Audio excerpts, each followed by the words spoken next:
Welcome to the Survive to Thrive podcast, where we help unlock your curiosity one conversation at a time.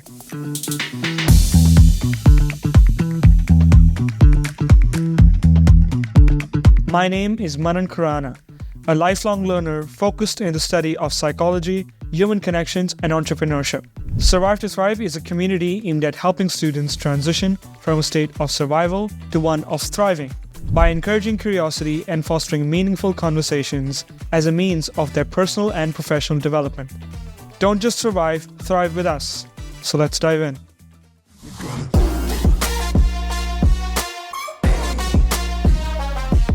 Hey, Stephanie, how are you? Good. How are you doing today? Awesome. Manan? Yeah. Awesome. I've got a small intro prepared for you.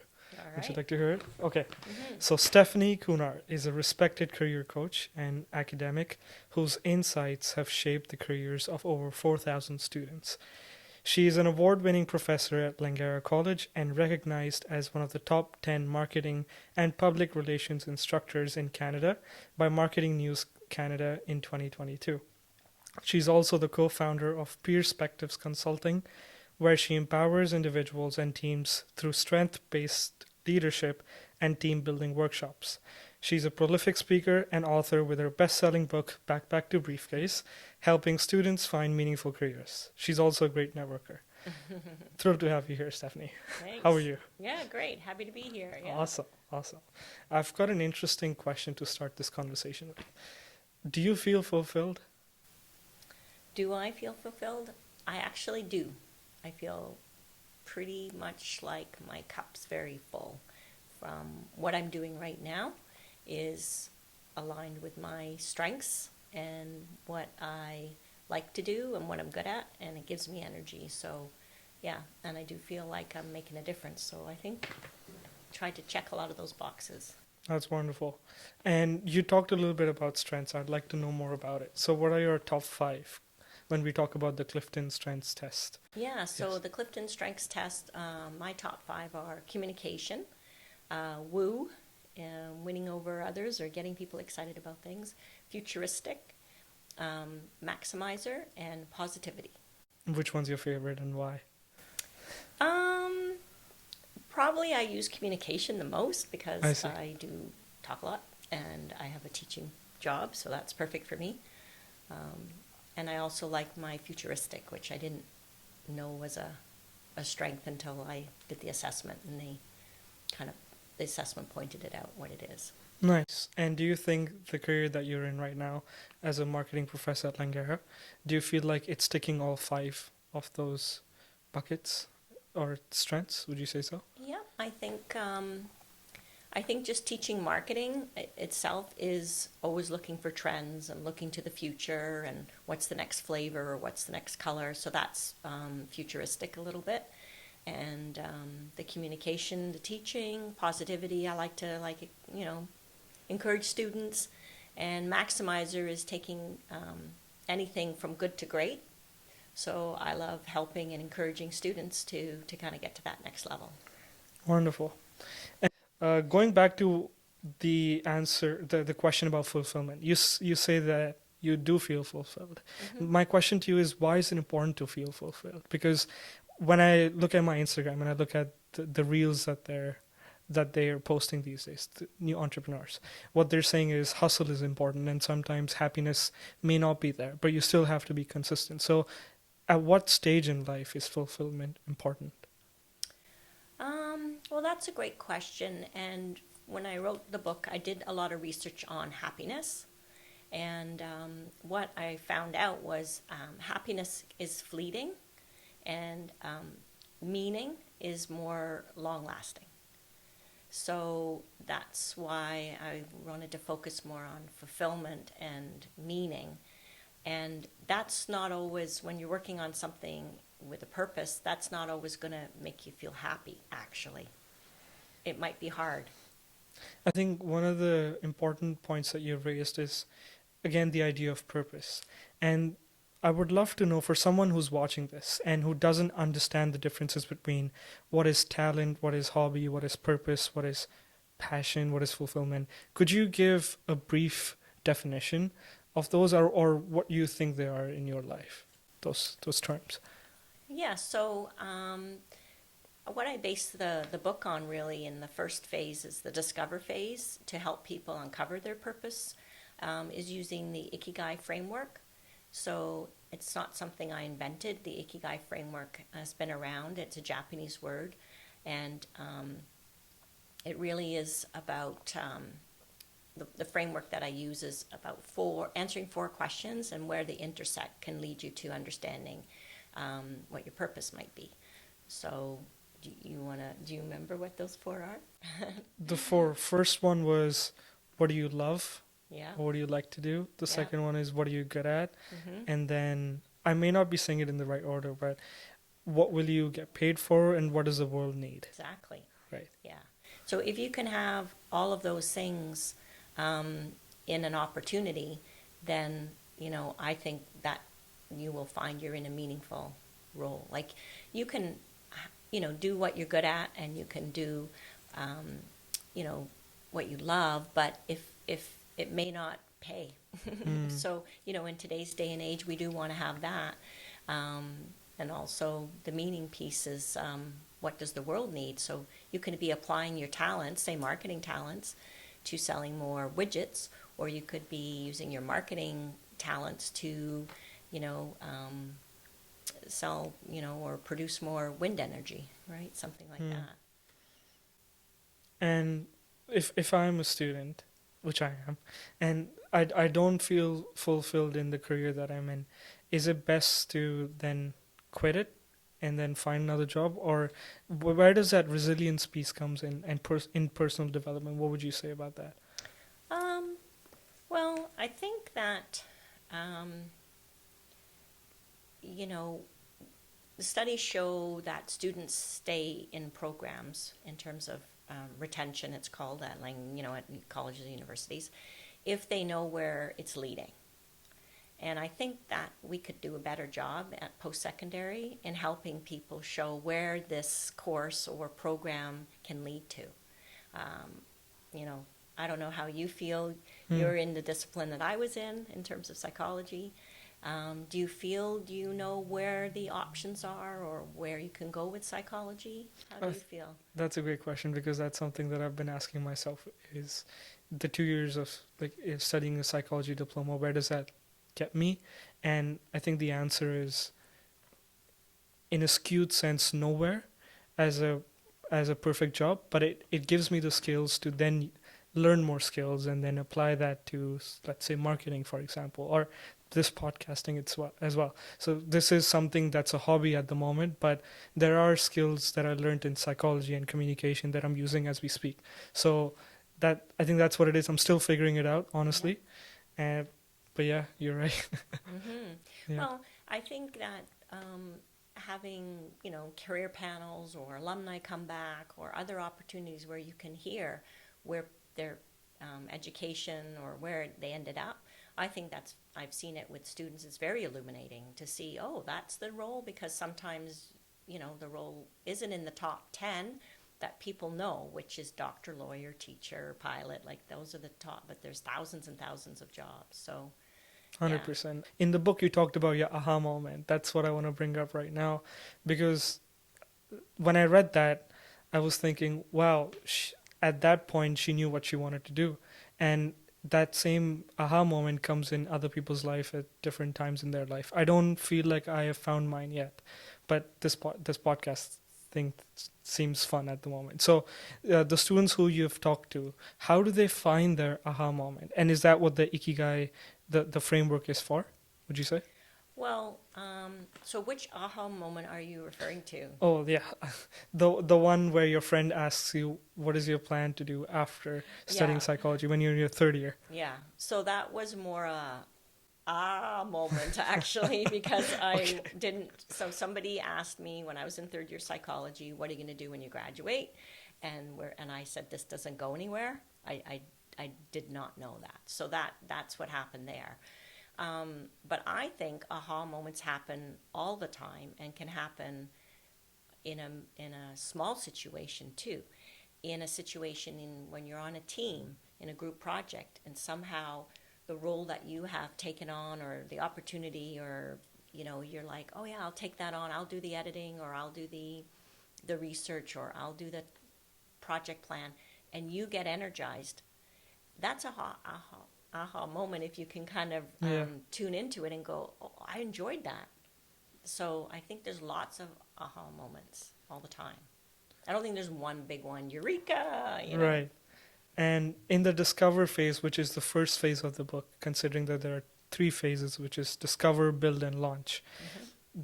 there is Audrey's story that you mentioned, who was once an accountant studying accounting, and then she also had a passion for decorating and interior design. And then she had an aha moment, and she then switched her career path to go into interior decorating. And she did that. She then started her own business, and then did that for a couple of decades. Please correct me if I'm wrong. Mm-hmm. So, have you? I mean, I'm sure you have met more students who feel that way. But for someone who's struggling to find that aha moment, what would some things that you would want to share with them? Someone who hasn't read your book yet. Yeah. So I think you mentioned earlier the word you're currently exploring. Hmm. That's the answer. To continue to be exploring, go down this path. Do I like it? Like taking a course. You don't know. Take a course. You know what? I definitely did not like that. Or take another course. Wow, what's the next one after this? Oh, maybe I would like that. Like, I think I use the term exploration mindset in the book a lot because it's an ongoing pursuit. It's not a final destination. And I added journey to the title at the very last minute because I wanted students and people to understand it isn't, oh, I'm going to get that career. It's a journey. And so I think students need to continue to just put themselves out there, try different things, volunteer, get newsletters from different organizations of careers they might be interested in, just to see, like, does this excite me? Do I like this language? Is this boring? And just tuning into that gut intuition, really. I'm liking this. Oh, I'm natural at this. Oh, I seem to be good at this. Or I want to know more. Those are all really good. Like, they call them like green flags now, right? Yeah. To show that you're interested in it, and you do, as you said, when you're in a group project, you want to volunteer for this particular thing. Why do you want to do that? And I know that a lot of the discover phase that you talked about was about self-reflection. So you have those exercises where people go and they reflect on, well, is this what I like? Like the UN SDG goals, for example, is one of those exercises. And my follow-up question to that would be, I'm sure you have a chat with a lot of students and you want to help them. What are some frequently asked questions that they always come up with, especially when they're in this discover phase of their life? What do they struggle with? I think, I think when I'm teaching with students, they don't necessarily know where it's going to go. So recently, after COVID, I started asking students individually in my class, in groups of like 3 or 4, to have a career chat, I call them. And I said, nope, no pressure, you don't need to know, but I'm interested in what you think you might be interested in. And some people are like, I don't know. A lot of people, I don't know. I know in my, say, an international student, my home country, I did this and I don't want to do that anymore.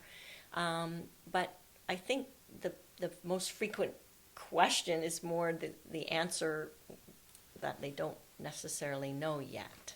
That's probably the pattern. I don't know if that answers. It's not really a question. It's more like a state. that students are in most Yeah. of the time. And what do you think universities can do to give them more clarity? Because yes, it is a journey and it takes time to sometimes figure that out. Is there for that student, is there anybody who they can depend on to get more clarity if they feel like they're in a state of, I don't know, uncertainty?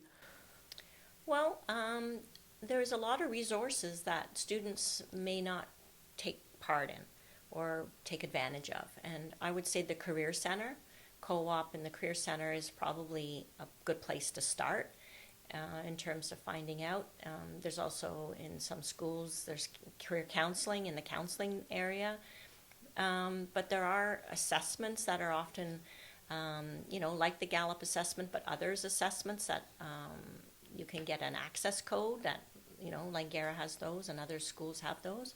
So I think that there's individual instructors that you connect with, and then keeping an eye out for events that are happening on campus that that would provide you with some connections, like, so say an alumni event or a career panel or an industry career panel or a networking event. I think those are kind of resources, and people, you don't know who you don't know. So you might 100%. meet somebody that could help you in that journey, I think. Yeah, and this goes back to the build phase of the book. And one of the things that you mentioned was connecting with your professors is a step one, is you go up and you talk to them. What about that person who doesn't feel like that they their words are valuable, for example, because a lot of people struggle with identity. Same thing with international students. The confidence aspect is, who am I to talk to this professor? And sometimes there's also that fear that comes with it, is this is the professor, I'm just a student, how do I have a conversation with? What are some ways to break that barrier? Because I also felt that way at some point in my life, but fortunately I don't now. But I don't exactly know how to pinpoint it, but I was just wondering if you had something to say about that. Well, it's a great point, and there is a hurdle there. And I read an article that even when we have office hours, which are for students to come by, and we have hours and they're required as part of our role, that students don't come. And there was a study done where they renamed them student hours, because students were like, oh, they're in their office, I'm not going to disturb them. But when they called them student hours, more students came, because they're like, oh no, like, it's for us. So there's some things we can do in terms of the post-secondary sector and instructors, but I think it's just practice. I think it's just trying it, and you will get better at it. And some instructors are going to be more open and inviting, and some may or may not be for whatever reasons. But I do think it's one of those things that you get better at. What did you find? Like you said, you're okay with it now. How did that happen for you? I think when I was young and I moved to Regina, Saskatchewan, that played a big role on this, because when I was in India, I was always taught that your teachers are like God, so you don't necessarily you can't ask them for things, or you can't basically say, hey, how about this perspective? I don't like your perspective. You can't necessarily have a conversation with them that way. It's very authoritative in that sense. Yeah. So when I came here, I realized that no, you can have a conversation. You can ask, you can go to professors' office hours and have conversations with them. So that really changed the way that I looked at things and allowed me to rewire myself. That helped for sure. Yeah. And did you find it got easier? Yes. Yeah. Fortunately, now it feels like they're my friends, because they want the best for you and you're just looking up to them, just asking for help when you need to. So that's how I look at it now. And did you find a warm reception for all of the professors that you talked to? I don't think all of them would be the right word. I'd say most of them. Yeah. And it's Yeah. there's no 100% anything, Yeah. right? Especially that's what we learned in psychology. You can't. There's no proof. So Yeah. So I think just be aware of that. But most of them, that's what they're there for, right? absolutely. Going back to the building phase and networking, that's something that you mentioned. Programs like the Board of Trade have definitely helped me be better at that and exercise that muscle. Have you seen students struggling with it? Why do you think they struggle with it? And what's the outcome of when they're struggling with it? Like, what are they missing out on? So lots of people struggle with it, not just students, like industry people and, even department chairs. And, I had a department chair who was supposed to go to an event and she didn't want to go. And I said, well, I'll go. And she's like, will you? Right? So it's not just a student thing. It can be an intimidating thing. And I think what is missing maybe from a student's perspective or anybody who's networking is that you aren't just there to get something when you're networking. You're there you have value and you can give something too.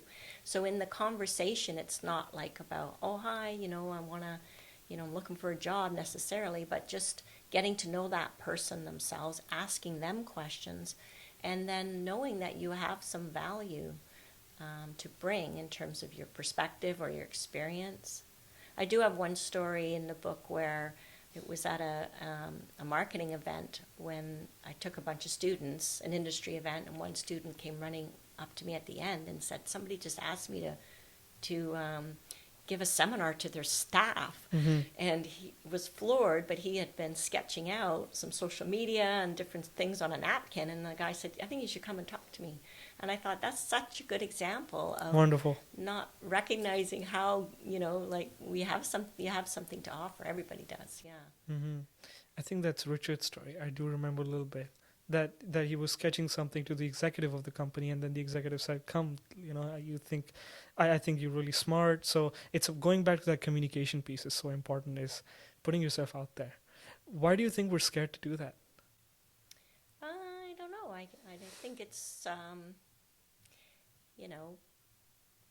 I guess rejection. I don't know. I mean, there's tips I give in the book, to do things like look for the person on their own, because then you could be the savior, like, somebody's standing there. It's changed with the phones, right? Because everybody, if you're on your own, you just whip your phone out and you don't really feel like you're just standing there, at the sandwich, the deli counter there looking around. So, but it is nice to sit with somebody that's sitting on their own, or at a table. If you see there's an event and there's somebody on their own, like those are opportunities, and in a way you could be helping that person out. You feel more comfortable. Or is there any other tip that you'd like to suggest? Because I know it's in the book, but for someone who hasn't read it yet, any other networking tips, something to just be more confident? Sometimes I know power poses help before you go to a networking event, because you stand there for 30 seconds feeling like a Superman, and then you go in, and then somehow it just boosts your confidence a little bit more. Anything else that you'd like to suggest? Well, I do have a bit of a recipe for the elevator pitch kind of thing, so Please. that you have a bit of a script, and you can encapsulate a little bit about yourself in the first introduction, which helps the person you're meeting, if it's an industry person, kind of understand where you're coming from. Like, are you a first year student? Are you a third year graduating? Did you just graduate? In what program? Do you have areas of interest? I had one student come to a Board of Trade event, and he told me this story the next day, that he had said, I'm interested in digital marketing, and this guy said, oh, well, you should give me a call. I'll connect you to this person I know in digital marketing. I don't know a lot about digital marketing. And my student said to his friend, did that just happen? Right? Like, because, you think, you hope it's going to happen, and he just was floored that the guy just did that easily, right? So I think you need to have a little bit of a script. So what's your elevator pitch? I'm curious. It does kind of change depending on the audience. I see. Right? Yeah. And how does someone go about writing their own elevator pitch? Is there a formula that you have? The formula would be to kind of give them a sense of the year, the program you're in, your status, basically. And then if you are looking, you could say, I'm a recent graduate and I'm looking for full-time work, and I'm interested in this field. And then you can maybe move to a question for them, like, how long have you been at this company? Or do you enjoy working where, in marketing field, or whatever event you're at, right? So I don't think it's much of a recipe, other than just a bit about yourself, so that they can kind of see where they can help you. That would be something I would like when I talk to students. 100%. So you're saying if a student came and he approached you with saying, I'm in my first year studying psychology, I'm interested in marketing, you're a marketing professor, how do we connect? How can I learn from you? Or stuff like that. Yeah. Is that something that would be the right way to break the ice? Yeah. And going back to what you said before about something, it shouldn't be transactional, right?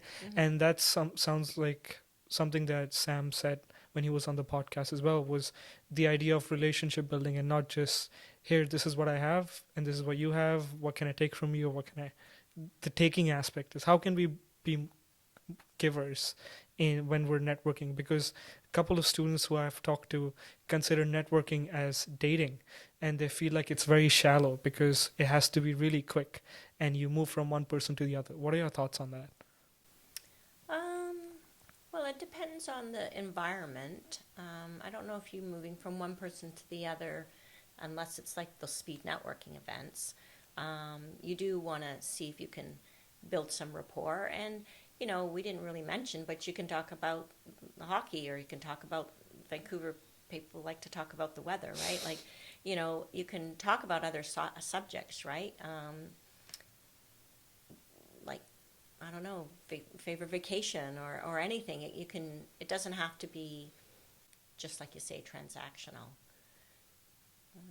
And then you might be able to catch something that they say that you can follow up with, right? So if somebody says, "Oh, you know, you know," because in other countries, people don't always say, "Where do you work?" It's not the first thing they say, right? They might say something like, "What do you do for fun?" Or, you know.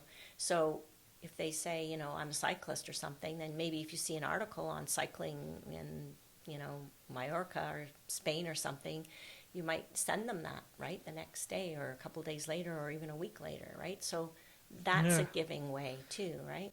I really like that because sometimes I observe people asking the question, "What do you do for work?" And I suddenly see this person's demeanor suddenly shift into being more professional, but then there's also a wall that comes with it where initially you were talking about, let's say, Canucks, right? Vancouver Canucks. And then suddenly someone asks you right off the bat, "What do you do for work?" And then suddenly there's this barrier that comes in, which is why it's really important to have conversations like as natural as it can be.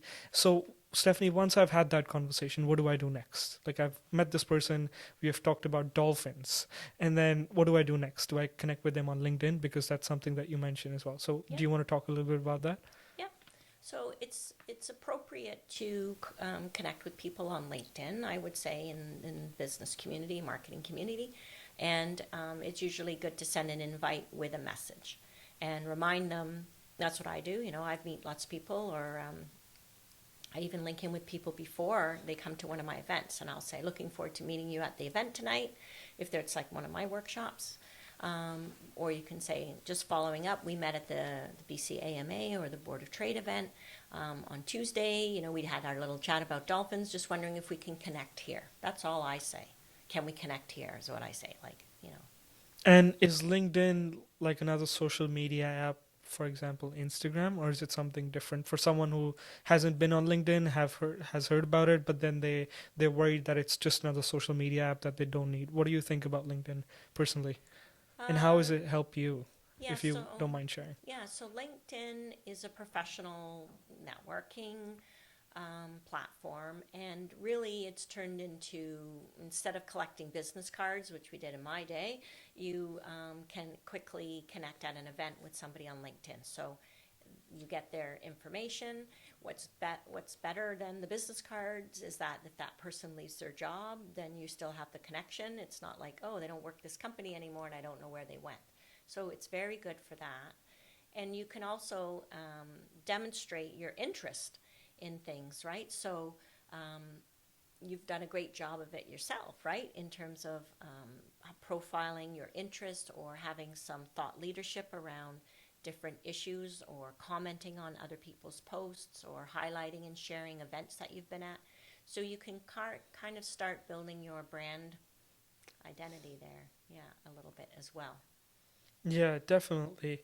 And I think the brand piece is important to consider because I never really thought too much about it, but now that there is a shift in how we work, which is why being active on LinkedIn does help in some ways because then you're active and you know what's happening in the community, and that's something that I find really valuable because connecting with entrepreneurs who I wouldn't be able to just by sitting in a classroom, it allows me that flexibility of I can connect with this person based on the conversation we had, and now suddenly I know this person who I didn't know when I came to Vancouver a year ago, and I didn't know anyone. Yeah. So it's definitely builds over time. And for someone who's just wondering, like, I want to get a job, why is networking and LinkedIn important for them, especially for them? Okay.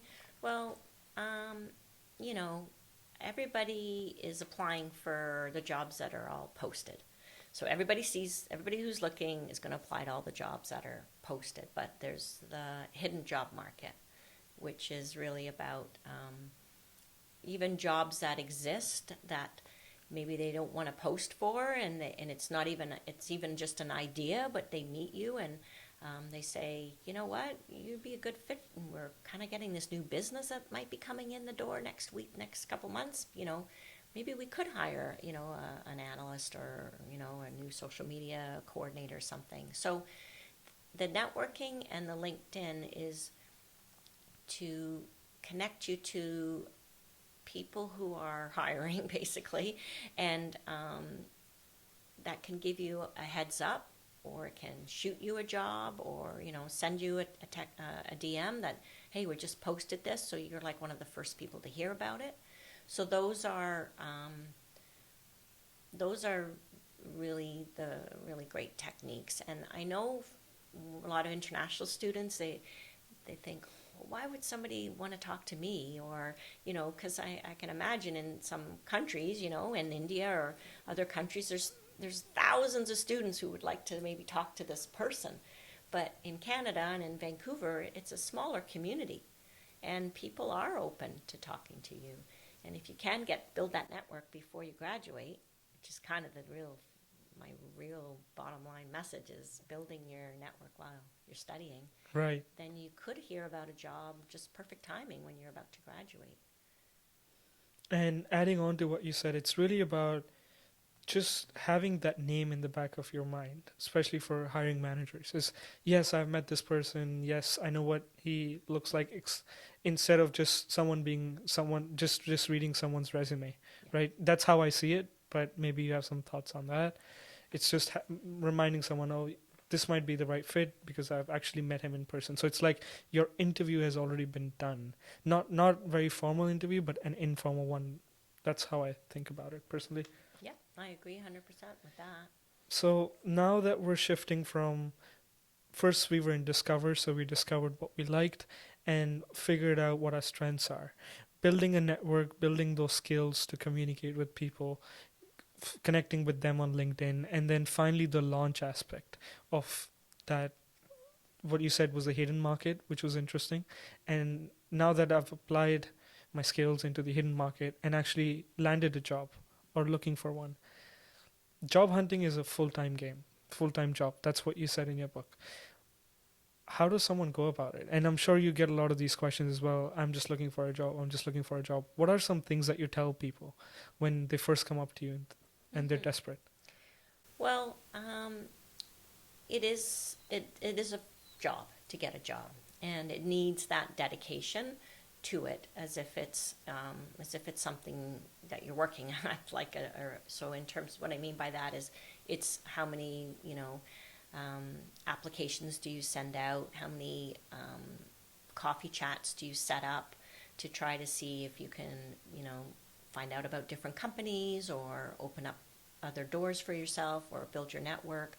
So you can set goals for the week, and just like you would for a job that you have to get done, certain number of calls, send out a number of resumes and coffee chats and attending events. So that way you feel like you're being productive as well. It's motivating, because you will get rejections and you will get no responses. And, it takes resilience to keep going, and knowing that you have a lot to bring to an employer. And what you're doing is really trying to find the best fit for you. You know that you're going to be a good employee, you've got good ideas, you're a hard worker. So now what you're trying to do is find the best fit for you. And it's not any old job, right? It's going to be a job or a company that aligns with your values too. So you've got some work to do to find out, well, where are the best companies, and where are the types of roles that are really going to be well suited for me, so that you have more of a two-way conversation in an interview. They're not interviewing you, you're also trying to find out if it's going to be a good fit for you, and you're going to be a success in it, right? 100%.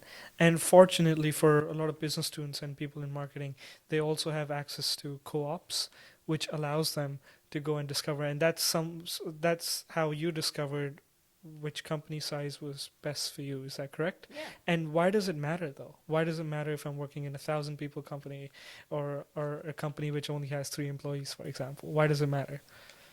Um, well, they're set up differently, and you're going to have different scope, right? If you're in a three-person company, then you're going to be wearing a lot of hats, maybe. If you're in a big company, 1,000-person company, you might have a very more specific, narrow, but with quite a lot of responsibility, right? So it might be looking after, they might have, when I worked at TELUS, I worked on customer segment, and it was 1.9 million customers, right? So, that's a big segment, right? But I didn't do everything. I just was working on the advertising, right? So, there's the scope is one thing, the training opportunities, the learning opportunities. You might have more in a bigger company in terms of formalized training or, mentorships and things like that. So, but I think I called it, in the book, you're fresher with it than I am, but like Goldilocks, right? Basically, is Yeah. this company the right size for me? And I didn't know. I actually didn't know what would be good or bad, and it was by working for a big company and realizing, wow, I am nowhere near any strategy. I don't know what's going on. There's 170 vice presidents, so how am no one's ever going to be, tell me what's going on. And I was in a small company with like 10 people, and I was a student, and everybody else was a VP, and there was no middle place for me. It was just more a clerical, or you were a seasoned person.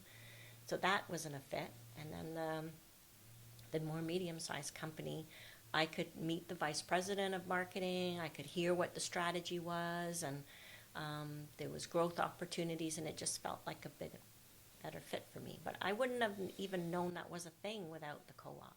Hmm.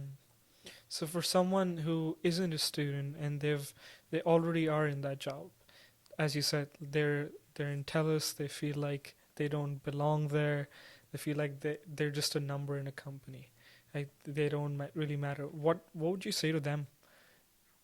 Well, I would say that there are opportunities within the company to check out first, because you're a known quantity there. They do know you, and there's opportunities to move laterally, to move into different areas, and that might be a better fit. So that would be the first thing, that I would say if they're not happy. And I guess it goes back to more coffee chats and talking to people in different departments, and to kind of answer more questions for yourself. Does Hmm. that answer your question? What do you think? Yeah, I'm not sure. I'm not in that position yet, so it's hard for me to give advice to that person. But I do agree with you. Is find out what's really going on in your company and see if there are any other opportunities available. Because as you said, they already know you, so you already have one step ahead Yeah. over the person who has no idea what's happening in the company. So I think that's really important. This ties back to the question, is the original question, which is, what are some challenges that students face when they're transitioning from, as you said, backpack to briefcase, which is, I just finished school and now I'm working full time. What are some challenges that they face during when they're transitioning in this phase? Like starting a new job full Yes, time? yes. There's a lot of adaptability that comes with it, I'm sure. Have you, like, do students come back to you and say, these are the challenges that I'm facing? Um, Not really.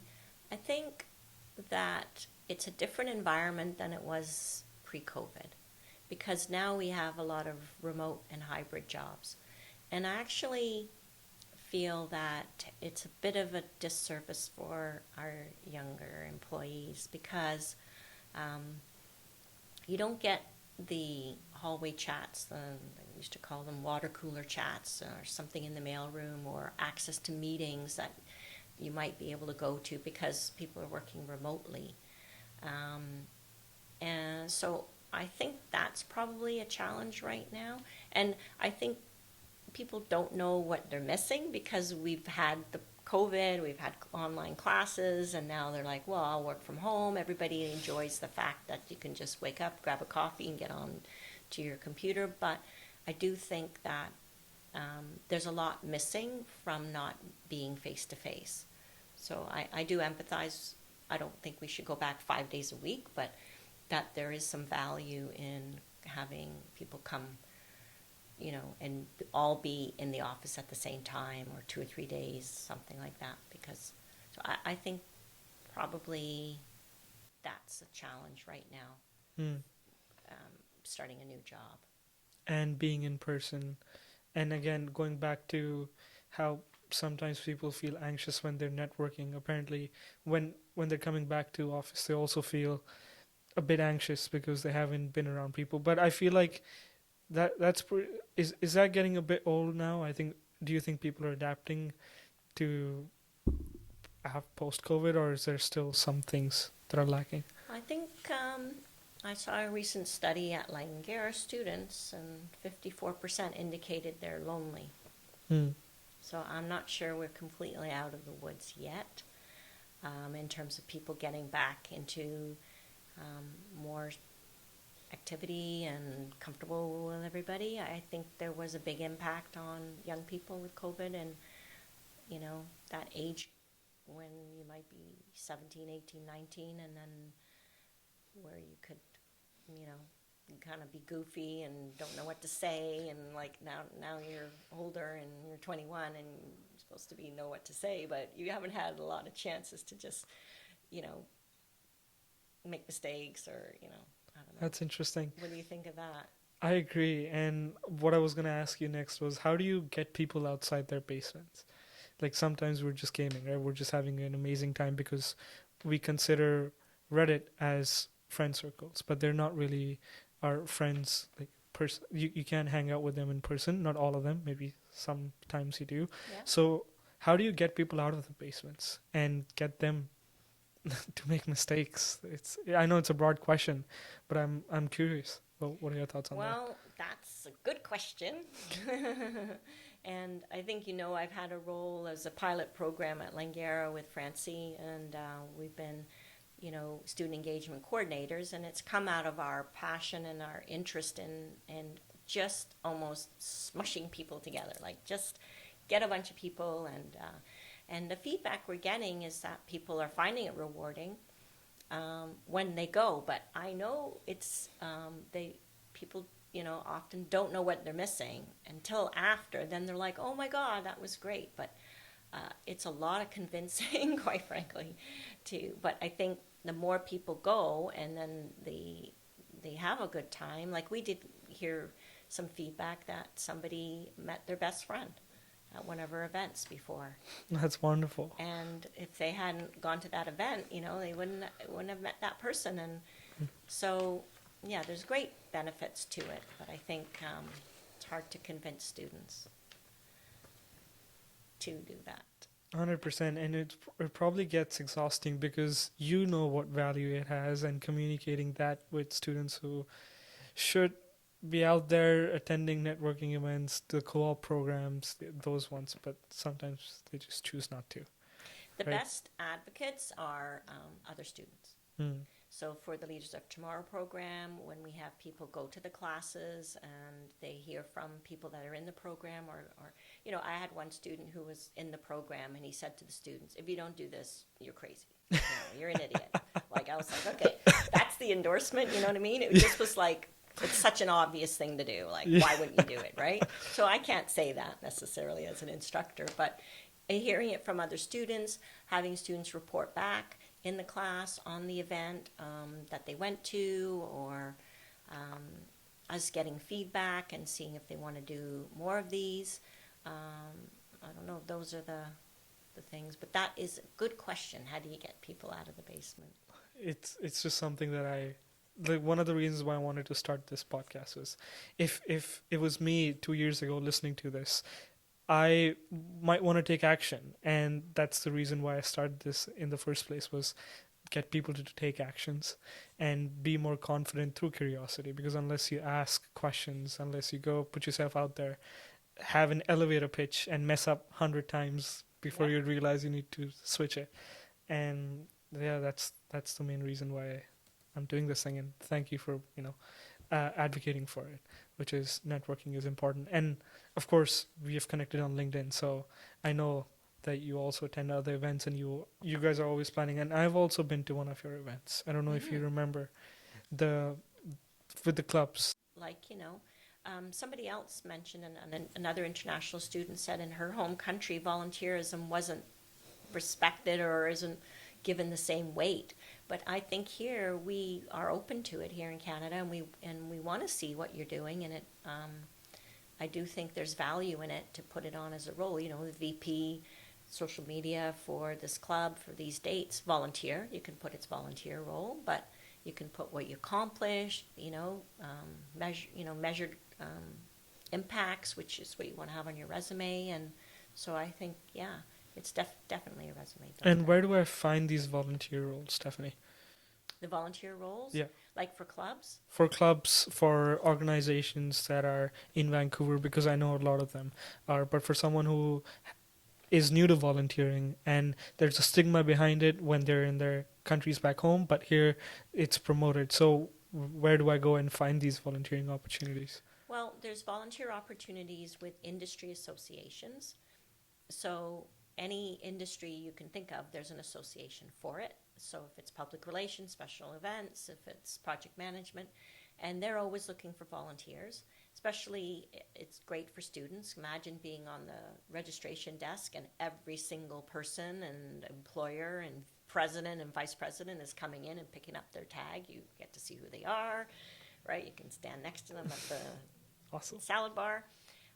So I would say industry associations. On campus, there's volunteer opportunities posted. What else do you think? Border Trade is definitely one of Yeah. them as well. Considering that you've been a member of Border Trade and you are a mentor there as well, what difference do you see in those mentees compared to your classrooms? And what are some skills that you see in them that you would hope that someone listening to this podcast would want to learn, considering how important it is in the workforce? What would you say? Well, I think what I love about the Leaders of Tomorrow program is the opportunities that are provided to students to do things that they may not normally get a chance to do. It might be like moderating a panel. It might be like doing, reading and introducing speakers. It could be writing an article for the newsletter.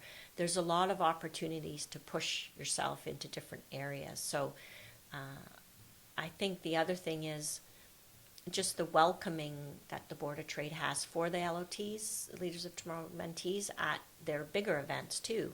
And the opportunities to go, and I think you've probably had some of these, right, where there's a speaker, if it's, president or CEO, will have a small group of people after, and sometimes a couple of mentees are able to go, and what a great opportunity. So I think that it just opens up more opportunities to hone, and to, what I like to say to students is, it just polishes you up.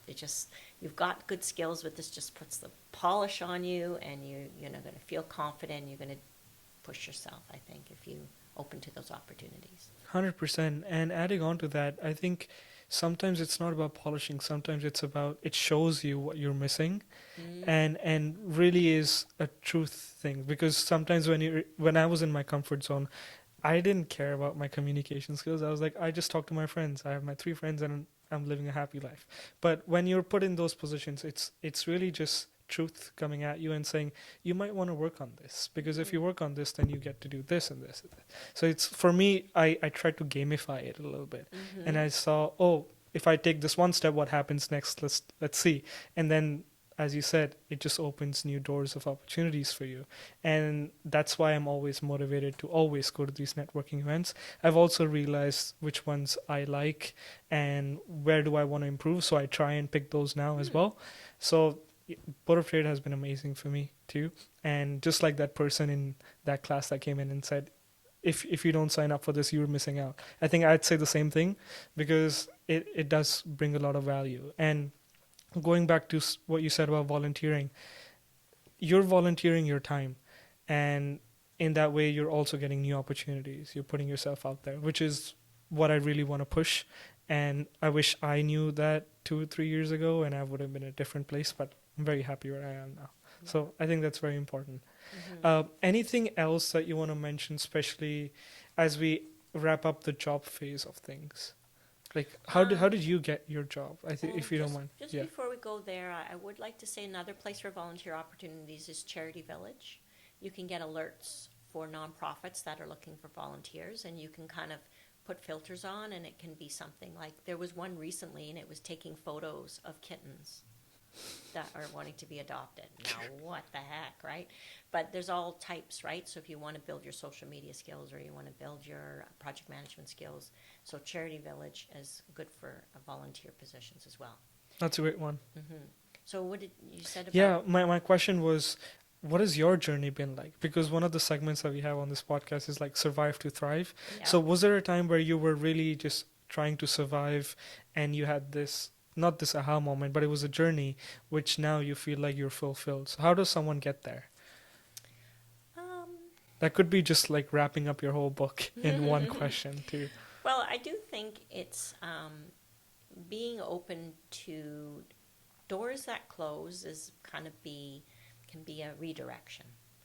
It's not necessarily a bad thing. If a company doesn't want you or something happens, don't necessarily, might be disappointed, I guess, but it wasn't a right fit.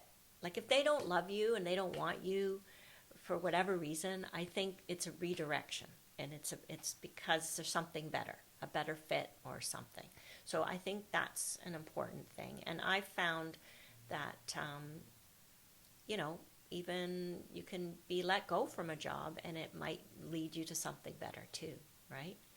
So, when I was working at Gilby Canada in wine and spirits marketing, I loved that job. It was the most fun. You're just doing events like windsurfing events and martini parties and all sorts of things. But I did move here from Ontario and did get let go for that job. It was a big surprise, but I pivoted and I moved to Lang & Associates, which is an event marketing company, and worked on telecommunications accounts. My neighbor told me about a job at TELUS. I knew a little bit about telecommunications. They were already very far through the interviewing process, but I wrote a cover letter, or I had her phone number, and she said, okay, send me your... So TELUS is where I met my husband. No way. Yeah, we were in a cubicle farm, as they call it, and I got assigned like where you are, and he was over there, and I was like, oh, So I think there's a flow and there's an energy to try and do things with action, but be open to, like, there's something maybe better, there's another way, or there's a pivot. I don't know, is that kind of what you're thinking? Like, I've seen that work in my life. That's a wonderful way to describe it. And my question to you is, when you were let go from that job, how did that feel? Awful. Yeah, disappointing, very, very, I felt. But, my dad actually said to me, well, they made a mistake. They got rid of a good employee. And I thought, yeah, like at the end of the day, like, I don't know, I guess they made a mistake.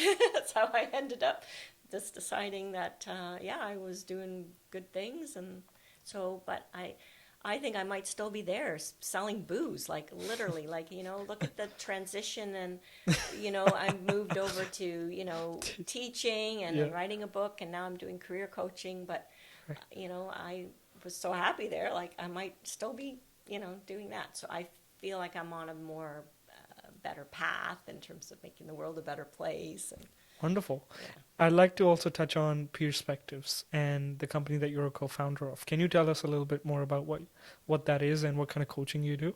Mm-hmm. So thanks for asking. So it's based around the strengths assessment. And we didn't really talk about your strengths yet, but we can, if we want to do that. But the strengths assessment, when my co-founder, Luann, we were just friends, she was already a coach, gave me the assessment to do. When I did it and I read the results, I was like, wow, this really describes me. This explains so much. Everybody needs this. I think my students need this. Was the very first thing was LOT students need this. And I want to do a workshop one day. That was at my kitchen table with Luann. Wonderful. Yeah, so that was like put that out to the universe. And then, so then I said, we can take this, we can make a company out of this, I think, doing workshops and helping people, managers, understand themselves and then understand their team and how to allow their team to do more that they're naturally good at, and all of those things. So it's been amazing, great fun, and working with different companies. Our clients are great. If they're interested in this, they're just are great clients. I find they're like, they're very self-aware and they just want to improve. And so we've been having a great time. And the reason why I bring this up is definitely there's the personal development side of things. And going back to the discovery piece, you learn about yourself. And there are different tests like the 16 personalities test that you mentioned in the book as well. What I really liked about the CliftonStrengths assessment test was I never felt like I had any strengths. Like, it's a weird thing to say, but I was always wondering, what are my strengths? What am I good at? I never really had an answer for it until I actually took the test, where I felt a little bit more confident about myself. And you already mentioned your 5 strengths, and I'm trying to remember mine. I might butcher this, but I believe it was restorative, responsible, Connectedness, I think. connectedness. Yes, I'm glad you remember. Yeah. Futuristic, and there was also this another one, but I keep forgetting that. But for me, it was an eye-opener, personally, where I was like, wow, I'm good at this. How can I build upon it? Yeah. One thing Luann said that I still remember is how your strengths can also be your weaknesses. So moderation is important, and that got me thinking, like, oh, yeah. So even if my futuristic might be my strength, but that could also be my weakness because I'm not looking at short-term goals then. And that sometimes is my weakness. So it was a great reminder for me to work on myself. And it got me where I am today. So thank you for that. Yeah. No, I think it's moderating it, right? An overuse of that strength, right? So I have communication, so I can talk I like to talk, so I have to remember in a meeting or something, like, I got to make sure somebody else is speaking, like that's one thing I've learned to be more aware of. Absolutely. You said that you're writing a new book. Is that correct? So what other projects are you working on? Curious. Well, I've just finished working on a textbook, intro marketing textbook called The Core with McGraw-Hill, and the the scope of that work was to write a box at the end of each chapter. It's 350 words or so, but it's called Marketing You. And what it's about is recognizing or talking to students, an intro marketing textbook, saying the things that marketers do to launch a product into the world are things that you could be doing to launch yourself into the work world. And so it's connected to each chapter somewhat, but it's basically using the Ikigai concept and activities in there that are in the workbook that we have. And it came out of a faculty saying to McGraw that they wanted to have more career kind of content in the textbook. And so it was a perfect match for me, and I was excited to do that. Yeah, so that's just been published. That's awesome. Congratulations. I think definitely the career-oriented piece is important because it keeps you motivated as a student, as I know where this is heading, and going back to what you said too. You mentioned the workbook. How can someone access it? I'll definitely add the link at the bottom. So in the book, when you buy the book, there's a QR code, but we decided we're going to provide the workbook to everybody to download. It's a fillable PDF workbook. The chapters all have activities to help you complete your Ikigai, and also to put strategies together for building your network, your experience, and your digital profile, and then also the launch. So it'll help you if you have the book to go with it, but awesome. Yeah, so the workbook. Last question to wrap up this podcast would be, why did you write this in the first place, Stephanie? Why does it matter to you? And I had a lot to learn. I learned about different resources and connected with different people writing it. Like I realized I had a lot of gaps and I needed research and data and stuff. So it was an interesting journey for me to do, but I'm proud of it, and I just feel like it's just wish I'd had something like that when I was in third year psychology. Really, it should, the ideal is like, in high school, like even, we could even get grade 10 students to be thinking about this. Absolutely, I agree with you on that, and that's what I said to you off camera as well, which is I wish someone gave this to me in high school, because that would have really prepared me to be who I am today. But again, as you said, there's a flow, Yeah. and there's the energy, right? So I'm glad we're talking about it today, and hopefully someone who's young, who's in high school, actually buys it. And what would someone get out of just reading the book? What would you say if you were to quickly summarize it? Well, the book is got the exercises in it. The workbook is really so that you have something. I was told not everybody likes to write in their book. I write in my books. I definitely did mine as well. Yeah, so You'll take a look at it. My coach, my book writing coach, said not everybody likes to mess their book up.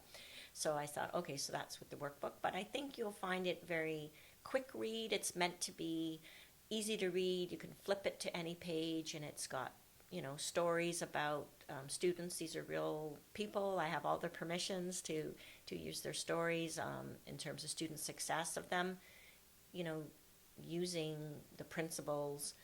It's really more like I've seen what worked and I've written it like that. So I think it would leave, I'm hoping it would leave people with more clarity around their career next step. Not necessarily like the whole till I'm 65, but the next step to take. Love it. And for me, something that stood out in this book were the stories, because there were about 30 plus stories of students and their journeys, and it was something that I could relate to and I could get inspired from, because something that you said was you learn from your friends. So, your peers teach you this stuff. So it was great to read the book. Thank you so much. Thank you.